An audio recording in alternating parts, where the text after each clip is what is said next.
مصر فيها رجال أعمال ومليونيرات قد الكويت على سبيل المثال مثلا 10 مرات. مصر كم مليون فيها؟ كم مليونير فيها؟ فيها مليونيرية أكثر من الكويت 10 مرات، وفيها قوة شرائية. مصر 90 مليون. لا احنا اكتر.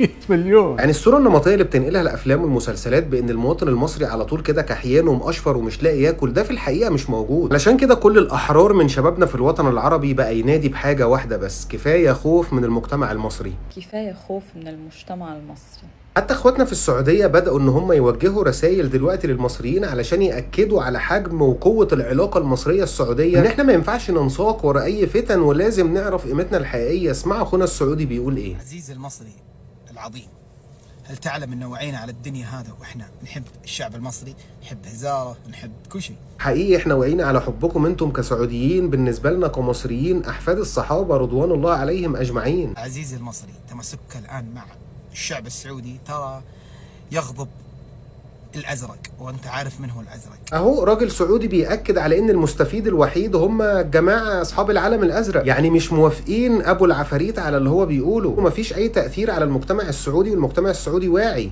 يغضبه، وهو احنا الان في وقت لازم نتماسك بيد. وبقول لك حاجه، خذها قاعده: جناحين الامه العربيه الاسلاميه، اقسم بالله السعوديه ومصر. حقيقي وانا بأيد كلامك، جناحين الامة هي مصر والسعودية.